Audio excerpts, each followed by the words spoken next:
Porquanto, se alguém é ouvinte da palavra e não praticante, é semelhante a um homem que contempla o próprio rosto no espelho, e depois de admirar a si mesmo, sai e logo esquece da sua aparência. Porém, a pessoa que observa atentamente a lei perfeita, a lei da liberdade, e nela persevera, não sendo ouvinte negligente, mas praticante zeloso, este será muito feliz em tudo que ele empreender. Diga, será feliz. Diga, será pleno. Diga, em tudo o que fizer. Feche seus olhos, curve a sua cabeça. Senhor Jesus, acalma a nossa alma nesta noite e nos permita ouvir a Tua voz, e mais do que ouvir, Deus, entendê-la e decidir praticá-la. Que tudo aquilo que tentar se levantar para atrapalhar a compreensão das revelações do Senhor sobre as nossas vidas hoje caia por terra, em o nome do Senhor Jesus, e que a Tua palavra ela cumpra o propósito de revelação, cumpra o propósito de instrução, cumpra o propósito de transformação para a vida de cada pessoa que entrou aqui, e que nada venha roubar a nosso foco e a nossa atenção ao Senhor e a esta palavra. É a minha oração em o nome de Jesus, e aquele que concorda, diga amém. Cleizinho, seja bem-vindo. O Clei estava de licença, cuidando do pai, que estava no hospital. Que bom que você está de volta. Me alegro demais ver você aqui, lindão. Obrigado. Nesse tempo de ouvir sobre transformação, eu acredito, Rude, que um dos pontos que mais dificulta viver, Maristela, um processo em Deus, é querer praticar aquilo que temos aprendido. A parte final do verso, César, que lemos aqui de Tiago, capítulo 1, que para mim é um dos capítulos mais ricos do Novo Testamento. Eu acho maravilhoso o livro de Tiago, e o capítulo 1, ele é sobrenatural para mim. Essa parte final do verso que nós lemos aqui, 25, é algo que nós queremos muito viver, Eli. Quando diz assim o texto: então serão felizes em tudo que empreenderem, onde colocar as mãos serão plenos. Porém, para sermos plenos, para alcançarmos esta vida plena, esta felicidade, para sermos prósperos, e a prosperidade vem muito além do que riqueza, mas sim, está dentro da plenitude, o autor diz que nós precisamos ser praticantes da palavra, e aqui cai o que é o grande problema. Vivemos em um tempo, infelizmente, onde as pessoas elas são muito mais voltadas à informação. Vivemos a era da informação. Nunca se publicou tantos livros no mundo como nos tempos que vivemos hoje, Ricardo. Nunca se comprou tantas Bíblias, se vendeu tantas Bíblias como nos dias de hoje. Hoje nós temos no Brasil aproximadamente 173 modelos de Bíblias com traduções diferentes. Quando eu falo modelos, é a Bíblia da mulher, é a Bíblia da mulher que ora, é a Bíblia da mulher mãe, é a Bíblia do obreiro, é a Bíblia do pregador, é a Bíblia da plenitude, é a Bíblia pentecostal, é a Bíblia da graça, é a Bíblia do homem, é a Bíblia do executivo. É verdade ou não é? Temos muitas Bíblias, sim ou não? Nunca se teve tanto. Nunca se escreveu tanto sobre todos os assuntos, Elvis, e principalmente sobre reino, sobre evangelho, como nos dias de hoje. Nunca se teve tanta facilidade hoje para você poder ter acesso a boas informações, e principalmente a palavra maravilhosa de Deus. Você não precisa nem gastar dinheiro, ela está liberada para você no mundo virtual. Agora a minha pergunta é: por que mesmo tendo tanta informação, ainda existem pessoas que não são felizes em tudo que empreendem? Eu pergunto, existe gente que está dentro da igreja, que ouve a palavra do Senhor, que abre empresas e fale? Sim ou não?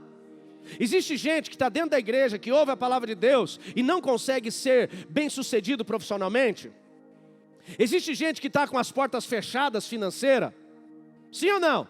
Sim, se eu ficar dando lista aqui, você vai falar sim para tudo.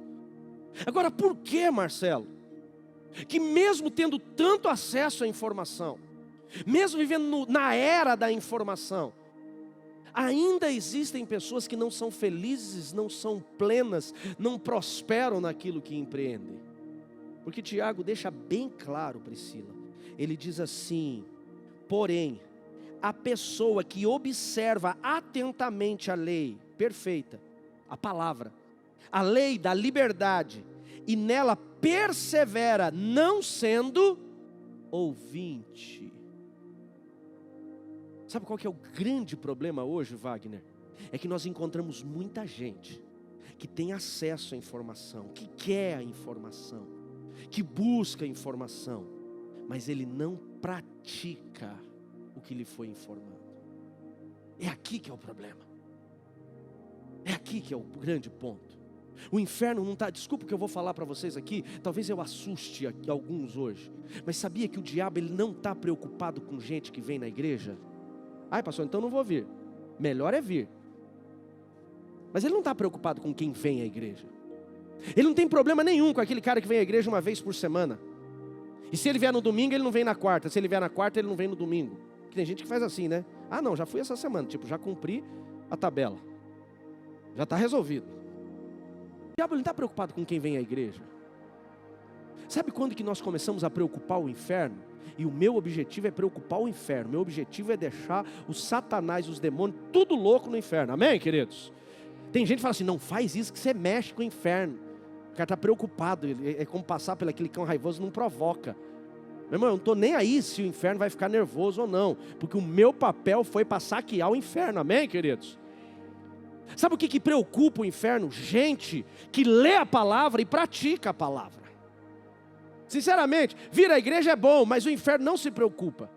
Tem muita gente na igreja que não está preocupando o inferno, porque o cara vem, participa do culto e vai embora. Ele não tem vida com a palavra. Se não tem vida com a palavra, não pratica. Se não pratica a palavra, não é pleno. Agora, você quer ver o inferno se incomodar e você começar a ler a Bíblia. E pior é quando você começa a aplicar o que você está lendo. Aí, meu irmão, aí as pessoas começam a chamar de fanático, usado pelo Satanás. Aí as coisas começam a apertar, aí começa a travar. Por quê? Porque agora você começou a incomodar. Quem está me entendendo, diga amém. Por isso que ele diz assim, ó.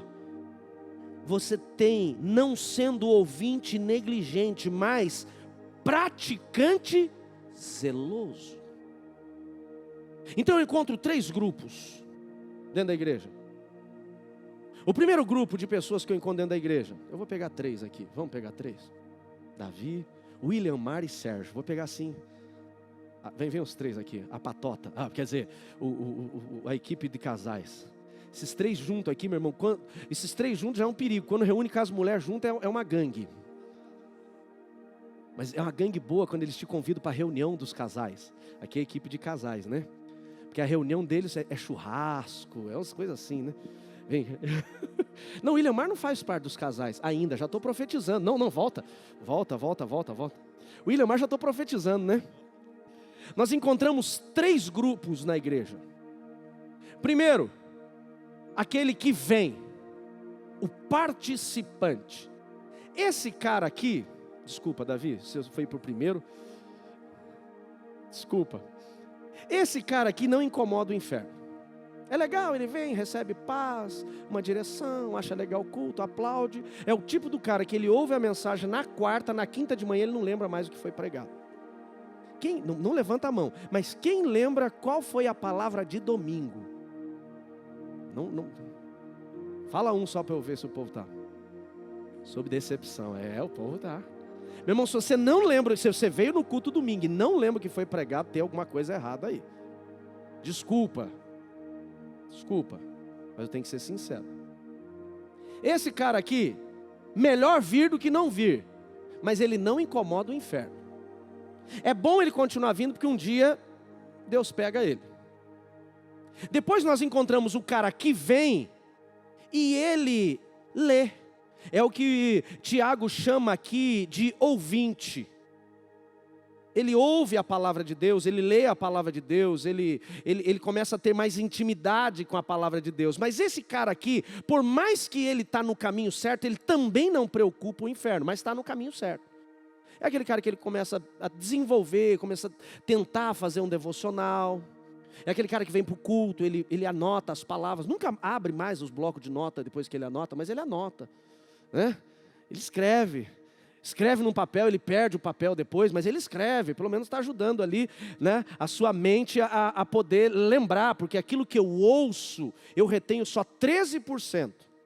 Aquilo que eu ouço e eu anoto, vai aumentar quase 60% a minha capacidade de retenção desta informação, em alguns 47%, isso é neurociência. Mas ele ainda não incomoda o inferno. Agora você vê o cara que estremece o inferno, é o cara que usa a camiseta da Lacoste. Quer dizer, acertou. É o cara do jacaré. É o cara que ele vem, ele ouve, mas ele pratica. E toca ainda, viu? Ele é baterista ainda. A Bíblia diz que tudo que ele tocar, empreender, que ele fizer, vai bem. Então você quer saber por que você ora e as coisas não acontecem? Por que você vem à igreja e parece que as portas não abrem? Por que você está lá insistindo, e você vê as coisas acontecendo para os outros, mas não acontecem para você? Avalie em qual dos 3 lugares você está. Você vai descobrir. Não sou eu que estou dizendo isso, gente. É a Bíblia. Quem está me entendendo, diga amém. É a Bíblia. Diz assim, ó. Mas o praticante zeloso será muito feliz.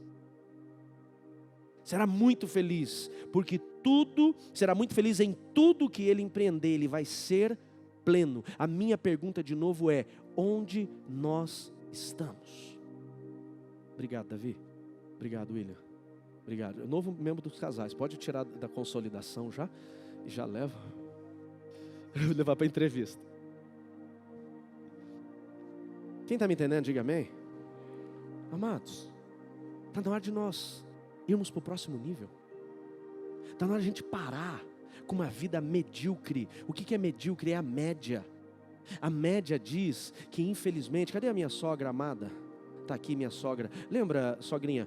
Nossa, que carinho, né? O cara faz tanta piada contra a sogra. Não é falsidade não, é assim que eu a trato. Aqui é só um personagem. Eu amo a sogra. Diga amém, por favor.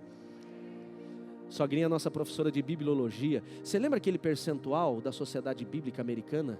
Do percentual, é 79% dos cristãos no mundo que não...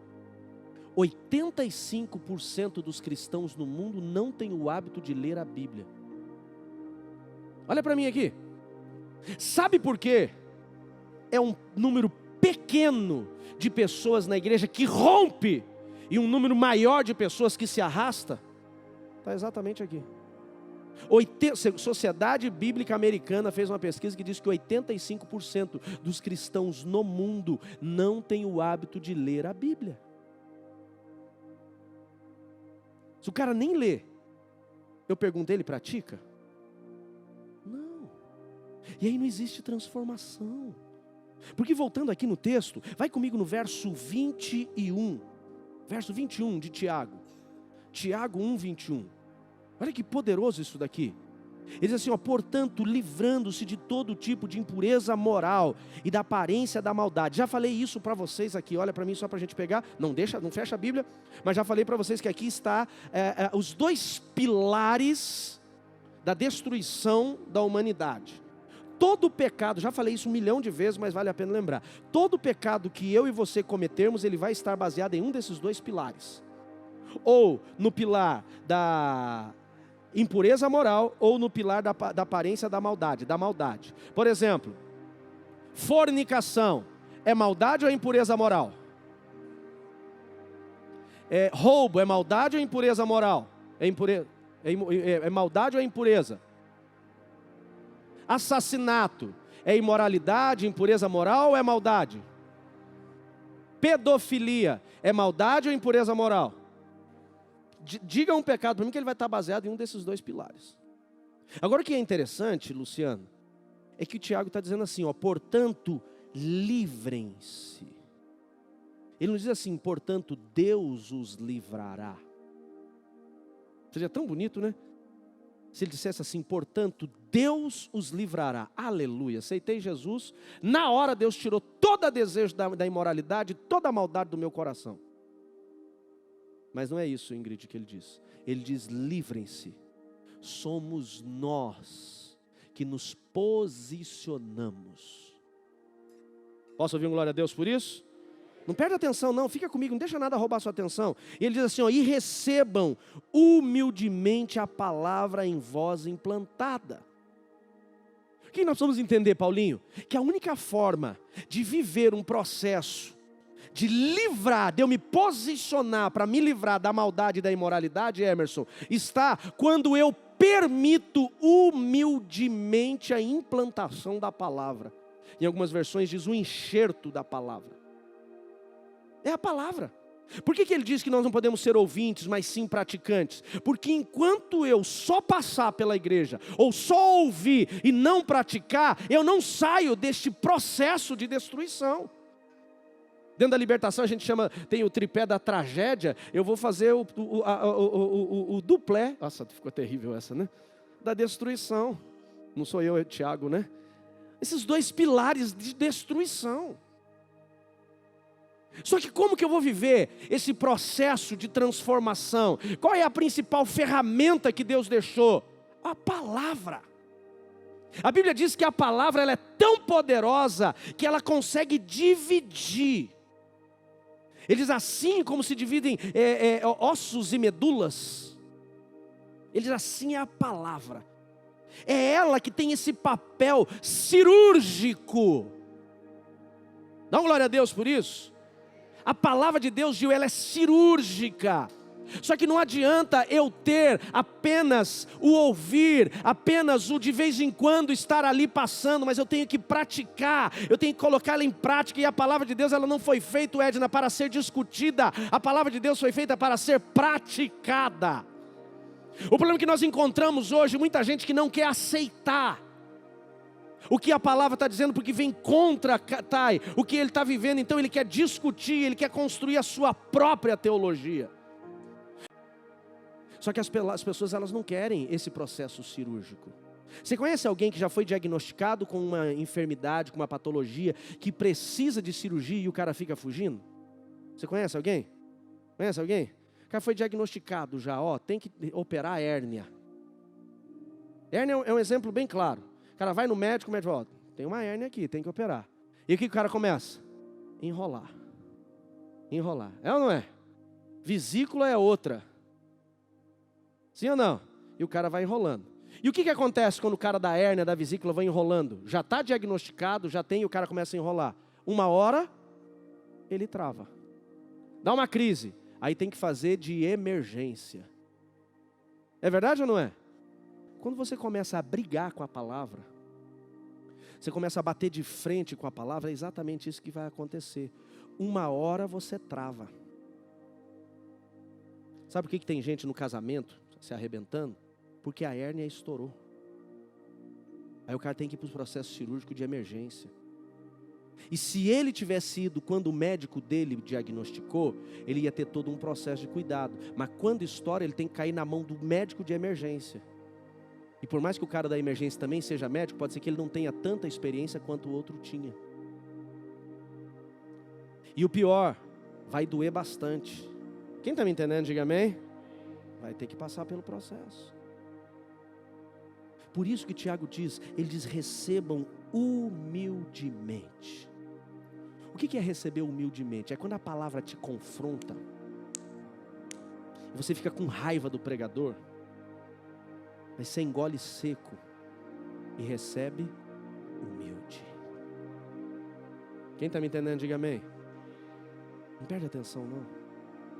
Hoje o objetivo que Deus, nessa palavra, é fazer nós entendermos que a principal ferramenta de transformação de uma pessoa é o praticar a palavra, porque ele continua dizendo assim, recebam humildemente a palavra que em vós é implantada, que é poderosa, diga há poder, diga mais forte, diga há poder na palavra de Deus.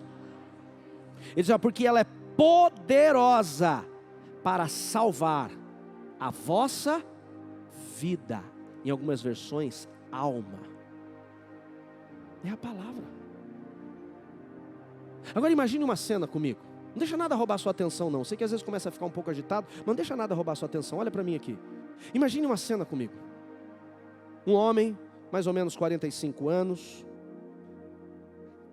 alcoólatra, que todos os dias ao sair do seu trabalho ele passa no boteco, chega no boteco às 6h15, sai do boteco às 9 horas quando o boteco fecha, e ao sair daquele boteco, Caio, ele sai embriagado, e quando ele bebe, ele fica violento, agressivo, descontrolado.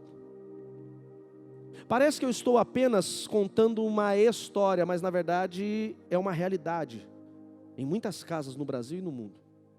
Este homem embriagado, agora violento, agressivo, descontrolado, Samuca chega em casa.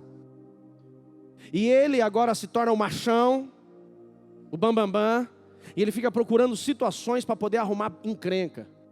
Então ele bate na mulher, ele bate nos filhos, ele discute com os vizinhos. E eu pergunto, como é o ambiente desta família? Como que é o ambiente dessa família? Essa casa é um ambiente legal de se viver ou um ambiente instável? Como que é o ambiente dos filhos, a alma, a vida desses filhos? Esses caras são filhos seguros ou inseguros? Eles são seguros ou temerosos? O ambiente é um ambiente ruim, sim ou não? Parece um ambiente cheio de gasolina com alguém com um palito de fósforo perto para acender o fogo, sim ou não? Agora vamos imaginar que este mesmo homem de 45 anos, um bom profissional, mas que perde o controle na bebida. Um dia alguém convida ele, ele vem à igreja. Ele aceita Jesus, Sebastião. E ele é impactado pela presença do Espírito Santo, que ele decide deixar a bebida. E quando ele sai do trabalho, às 6 horas, ele não passa mais no boteco, às 6h15, em vez de chegar no boteco, ele chega em casa. E esse cara então, todos os dias às 18h15 em casa, ele vai começar a cuidar da família, dar atenção para os filhos, cuidar da casa que estava toda precária. Eu pergunto para vocês, aquele ambiente instável agora com uma vida transformada desse pai, muda ou não muda? Aquele ambiente instável com as semanas, com os meses passando, com os anos passando, ele vai continuar violento? Ele vai continuar temeroso? Aquela família vai continuar angustiada? Quem está me entendendo, amém? O que você quer dizer com isso, pastor? Que uma pessoa transformada, ela transforma ambientes. Sim ou não? Agora, por quê que o evangelho no Brasil cada vez é mais pregado? A igreja evangélica no Brasil nunca cresceu tanto como nos dias de hoje. Esperamos o censo que vai ser liberado até novembro. Eu acredito que esse censo, o novo censo, ele vai nos trazer, o censo do IBGE, vai nos trazer um percentual do crescimento do evangélico para quase 40%. Acredita-se que pelo menos 36%. Dá glória a Deus por isso? Nunca vivemos tanta venda de Bíblia e tanta impressão de literatura cristã como nos dias de hoje. As igrejas nunca cresceram como tem crescido nos dias de hoje. Os programas evangélicos na internet, na TV e no rádio nunca foram tão presentes como nos dias de hoje. Sim ou não, gente? E eu pergunto, da mesma forma que o evangelho tem crescido, ou seja, a transformação tem entrado no Brasil, a violência tem diminuído no Brasil? A imoralidade tem diminuído no Brasil? O engano, as mentiras têm diminuído no Brasil?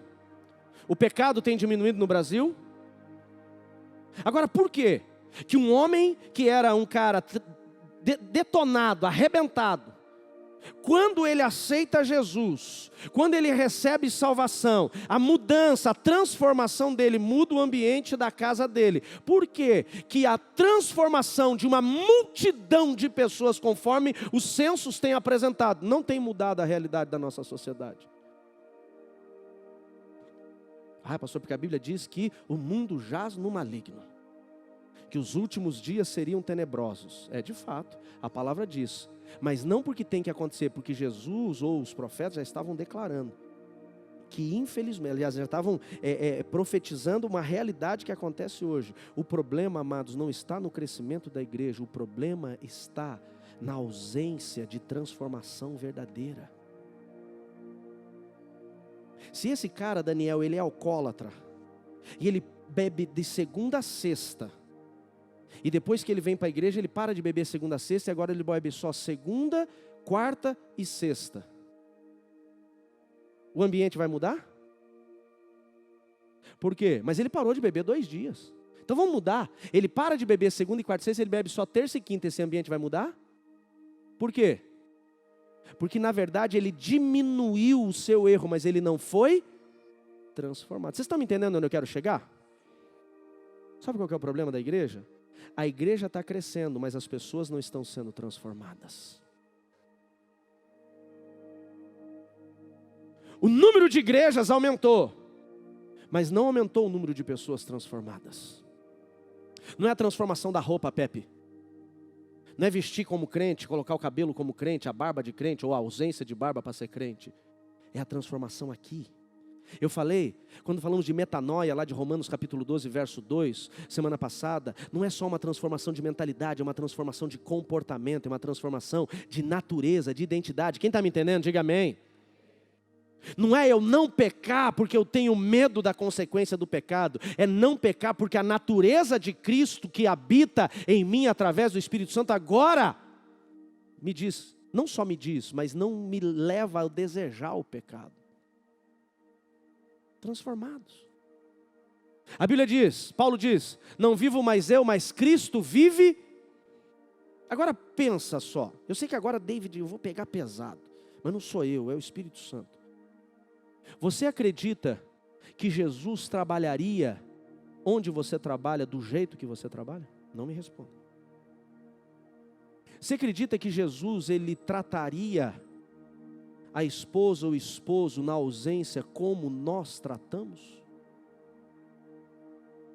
Você acredita que Jesus falaria tudo o que nós falamos para as pessoas com quem trabalhamos, seja nosso cliente, seja a pessoa que trabalha? Você acredita que Jesus acessaria o que tem muita gente que diz que é transformado acessa? Assistiria o que muita gente assiste? Então nós não conseguimos, em alguns casos, em algumas situações, dizer Cristo vive em mim, porque Ele não vive. Nós estamos vivendo e gritando viver daquele jeito. E se Cristo não vive em mim, então eu não fui transformado. É por isso que nós continuamos vivendo em uma sociedade destruída, pecaminosa, carnal. A igreja, infelizmente, eu digo a igreja, parte dela, ela não tem conseguido cumprir o seu papel. Não tem conseguido. Porque ele gosta do que ele ouve aqui, mas ele não pratica na casa dele. A Bíblia diz, não embriagueis. Mas o cara chega nas férias, ele não tira férias para descansar, ele tira férias da santidade, da vida com Deus. Ele enche a cara, ele bagunça, ele fala palavrão, ele olha para onde não deveria olhar e tudo aquilo. Quem está me entendendo, diga amém. Nas férias, Jesus também tira férias. Quando o cara carrega o carro, o Espírito Santo carrega a mochila e fala, estou voltando para o céu. Nos vemos em fevereiro. Consegue imaginar? O Espírito Santo falou, não vai dar, já sei porque você vai fazer, já estou indo para outro lugar, depois a gente vê. Vocês estão me entendendo, gente? É exatamente isso que nós precisamos compreender. Uma pessoa transformada transforma o ambiente. Se eu, onde estou, não tenho transformado o meu ambiente de casa, o meu ambiente da empresa, então tem alguma coisa problemática. Se onde você trabalha, as pessoas continuam contando as mesmas piadas sujas que contavam antes de você conhecer Jesus, tem algum problema. Se as pessoas continuam mandando aqueles vídeos malditos no teu celular, tem algum problema. Está muito pesado hoje, gente? Deixa eu ver se eu acho alguma coisa mais leve aqui, que eu acho que vocês estão meio...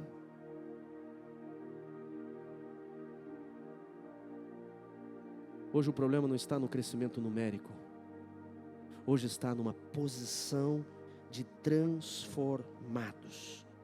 O quanto eu, transformado, estou transformando o ambiente onde eu chego. E a ferramenta da transformação é a palavra. Por isso que o inferno não quer. É por isso que você não tem vontade. Você tem, irmão, tem gente que passa 2, 3, 4, 5 horas na frente das redes sociais. Ele sai de uma e entra em outra. Ele sai do Face, vai para o Instagram, sai do Instagram, vai para não sei aonde, sai do onde, vai para o Kawaii, ele vai. Mas coloca a Bíblia na frente dele, Gil, dá um sono, dá uma ansiedade. Ele levanta, Ele tem que resolver alguma coisa, ele não tinha que resolver nada a manhã inteira, ficou na desgraça do celular lá. Mas deu a Bíblia na mão dele, ele perde a atenção, o foco. Por quê? Porque a carne dele não quer a transformação. A carne quer continuar. Meu irmão, tua carne quer continuar no pecado. A nossa carne, desculpa a palavra que eu vou falar, mas é bíblica. A nossa carne, ela se prostitui. Não presta. E a única forma que vai transformar, nos tirar da carnalidade e levar para uma vida espiritual é quando eu permito a palavra de Deus ser implantada todos os dias. Palavra, palavra, palavra, palavra. E quanto mais eu recebo a palavra, eu pratico, eu pratico, eu pratico. Então a Bíblia diz, ela é poderosa para transformar a vossa vida. Não é do nada, não é mágico, é o processo de Deus que eu e você precisamos viver. Quem está me entendendo, diga amém. É receber humildemente e permitir que ela venha me levar a esse processo de transformação. Praticar esta palavra ao nível que onde eu chegue, eu não preciso dizer quem eu sou. Um pregador famoso que eu não lembro o nome dele diz, se necessário, pregue. Porque a Bíblia que as pessoas vão ler não é aquela que nós carregamos debaixo do braço, é aquela que nós vivemos. Por que a gente fala tanto de princípios? Eu não falo de doutrina. Eu não estou preocupado se você usa cabelo comprido ou cabelo curto. Porque lá no céu não vai entrar quem está com cabelo A, B ou C. Deus não está preocupado com o tamanho do teu cabelo, o tamanho da língua que é o processo. Se você usava calça, vestido, usava barba, não usava. Se tinha brinco, tatuagem, no céu não tem essa preocupação. Entenda isso. O que nós precisamos entender é que quando chegarmos, e se chegar, importante isso. Quem chegar no tribunal de Cristo antes de acessar as bodas do Cordeiro, já falei sobre isso com vocês várias vezes, amém, queridos? Passará pelo tribunal de Cristo, então ele vai apresentar o que ele fez. E o anjo não vai estar preocupado se cortou ou não cortou o cabelo. Se tinha ou não tinha, o cara usava brinco ou não usava, o que era. O pastor está fazendo apologia, eu só estou dizendo que a Bíblia não condena ou não aprova, não é essa discussão agora. Mas a questão é o princípio que vivemos aqui na terra. O que praticamos da palavra. É isso que vai trazer a transformação nas nossas vidas. Será feliz em tudo que empreender aqui na terra.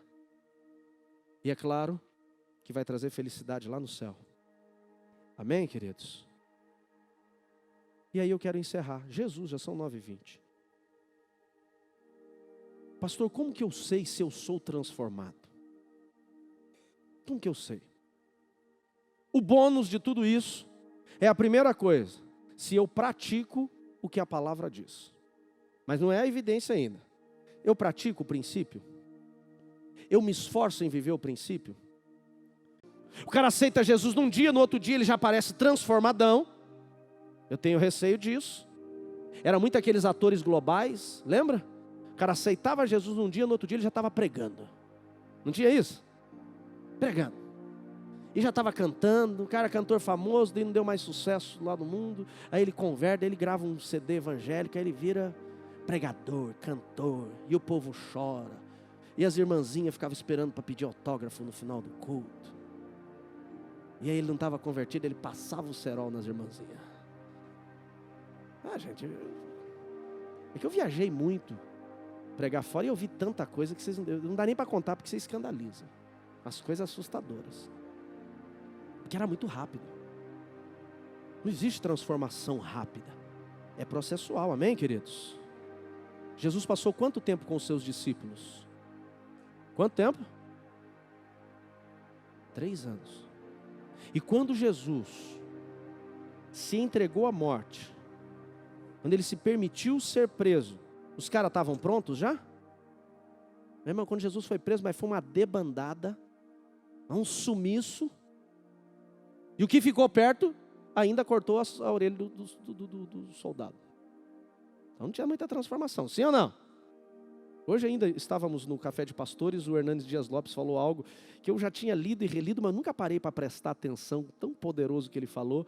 Ele falou, Paulo, quando recebeu Jesus, quando ele teve o encontro com Jesus, no caminho de Damasco, ele foi levado para a região das Arábias. E lá ele ficou 3 anos, o mesmo tempo que Jesus ficou com os discípulos. Mesmo tempo. Ele teve a mesma preparação, só não com Cristo, com Jesus físico, com Cristo habitando nele. Amém, queridos? Mas depois de 3 anos, Deus começou a fazer algo aí através da vida dele. Então é um processo. Pastor, quanto tempo para o cara ser transformado assim? Eu entendo que dentro desse princípio aqui, 3 aninhos. O cara olhar e falar, uau. E ainda tem algumas ressalvas, tipo o Pedro com a espada na mão. Quem está me entendendo, diga amém. Antes disso é perigoso. Antes disso. Por isso é muito perigoso. O cara converte um dia, 6 meses depois já estão consagrando ele pastor. Isso vai dar ruim. Vai dar ruim, meu irmão. Ele não está pronto. Estou sendo muito radical? Tem um processo, sim ou não? Então o que me preocupa, Cadu, é quando é muito rápido, mas também me preocupa quando é muito demorado. Tem gente, Vanessa, que o cara converteu faz 10 anos e o miserável faz 10 anos que ele acessa a mesma porcaria. Ele não converteu. Não converteu. Faz 10 anos que ele converteu, mas faz 10 anos que ele compra e não paga. 10 anos que ele converteu, mas faz 10 anos que ele não pode ver uma mulher na rua, que ele tem que virar o pescoço. Tem que dar aquela buzinadinha do Satanás. Não converteu. Quem está me entendendo, diga amém. Significa que uma pessoa que nasceu de novo e converteu em Cristo, foi transformada na sua alma, não será mais tentada? Não, ela vai ser tentada. Ela vai ser tentada. O diabo vai tentar provocá-la. Eu pergunto para vocês, Jesus, depois de batizado, ele já começou a fazer o ministério dele? Para onde ele foi? E a Bíblia diz, lá no Evangelho de João, foi ao deserto a fim de quê? A fim de ser tentado. Jesus também foi tentado. Uma coisa, Augusto, é ser tentado. Outra coisa, Lucinéia, é cair na tentação. Se o cara faz 10 anos, Gabi, que ele está caindo no mesmo pecado, no mesmo erro, naquela mesma falta de caráter, então não tem conversão. Não teve transformação. Mas vamos lá, as 4 evidências de uma pessoa transformada. Primeira evidência, quando eu recebo Jesus como Salvador, o meu espírito agora é vivificado e Cristo passa a habitar em mim através do Espírito Santo. O Espírito Santo começa a manifestar agora, Cris, a natureza de Cristo no meu caráter, na minha vida. A primeira evidência que o Espírito Santo habita nela, ela começa a se incomodar com o pecado. Anderson, não é que ela não vai pecar, ela tem um tempo ali para poder entender o processo, mas ela começa a se incomodar com o pecado. Ele pode até pecar, ele pode falar, por que eu fiz isso? O cara fala um palavrão e fala, meu Deus, eu tenho que parar com isso. Foi o que essa pessoa falou, ele falou, pastor, eu me incomodo com o que eu tenho falado. Antes eu só falava, agora eu me incomodo. Então o Espírito Santo está habitando ali. Posso ouvir um glória a Deus? É claro que ele pode sucumbir e continuar fazendo. É por isso que Paulo diz, não apagueis o Espírito que há em vós. O Espírito Santo começa a confrontar. Por que isso? Você não precisa disso. O Espírito Santo começa a nos tirar deste lugar de pecado. Pastor, recebi Jesus como Salvador, batizei nas águas, veio na igreja, mas pastor, eu peco e não estou nem aí para o pecado. Vai queimar, vai queimar, vai queimar. Mas não é no fogo do céu, não. Queimar. Quem está me entendendo, diga amém. No mínimo, um cara que nasceu de novo tem que ser confrontado pelo Espírito Santo pelo pecado. Segunda evidência que o Espírito Santo habita em você, que a natureza de Cristo agora faz parte da tua natureza, que não é você mais que vive, mas Cristo vive em você. A partir do momento em que começamos a viver este processo de transformação de vida, e que a palavra ela é o grande combustível para acelerar este processo, e nós vamos ver que Jesus caminhou 3 anos com os discípulos, não ministrando eles no Espírito Santo todo dia. Os discípulos quando andaram com Jesus, eles oraram em línguas? Não estou dizendo que não é importante, mas eles oraram em línguas 3 anos? Não. Nesses 3 anos os caras chacoalharam, tremeram? O que Jesus fez com esses caras durante 3 anos? Discipulado na palavra. Eles só receberam o Espírito Santo 3 anos depois. Porque aí é o risco. O cara primeiro recebe o mover e não recebe a palavra. Não tem base para suprir o mover. Quem está me entendendo, diga amém. Primeiro vem a palavra, porque transforma o caráter, não é o mover, é a palavra. Estou falando heresia para vocês? Segunda evidência, a partir do momento em que a pessoa nasceu de novo, ela começa a ter desejo de estar com Deus. Vaguinho, o cara aceitou Jesus e nunca mais voltou na igreja, não nasceu de novo. Aceitou Jesus e qualquer coisa para ele é mais importante do que vir para a igreja, não nasceu de novo. Aceitou Jesus, mas ele não tem desejo, não grita. O salmista diz assim, o salmista Davi diz assim: assim como a corça anseia por água. A corça, um animal quadrúpede de pelo, no deserto, quando está morrendo de sede, ela começa a fazer uma espécie de um uivo, de um granido, e aquilo se ouve longe, quilômetros, que ele está mostrando o quê? Que ele está ansiando por água, ele está desesperado por água. O salmista diz assim: assim como a corça anseia por água, a minha alma anseia por ti. Se o cara consegue ficar um mês sem se relacionar com Deus, sem ter, não é orar para dormir, não é orar pela comida. Senhor Jesus, que não faça bem, mal, faça bem, amém. É necessidade de estar com Deus. Tem alguma coisa errada aí. Não nasceu de novo, não é transformado. Tem o desejo.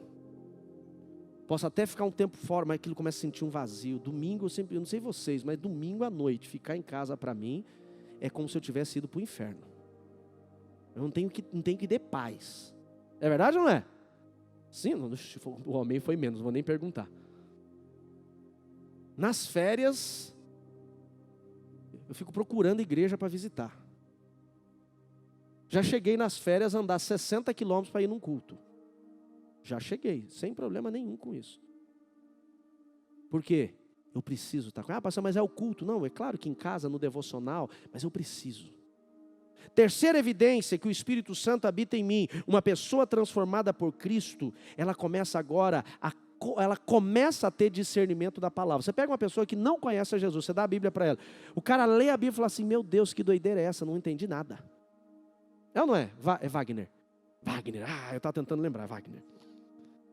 Hein, Vaguinho, você entrega a Bíblia na mão de uma pessoa que ela não conhece Jesus, ela lê a Bíblia e fala: meu Deus, que loucura é essa? O que o cara fumou para escrever esse negócio aqui? O cara fica meio louco, fala: não, isso aqui é muito doido.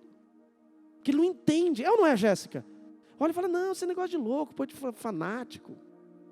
Aí o cara recebe Jesus como Salvador, o Espírito Santo passa a habitar nele, não vive mais ele, mas Cristo vive nele. De repente ele começa a pegar a Bíblia e fala: nossa, é isso aqui. Olha, a palavra era pregada e ele não via a hora do pastor terminar, Juarez. Meu Deus, esse pastor não para de falar, cara. O cara prega pra caramba, não dá para ser 20 minutinhos.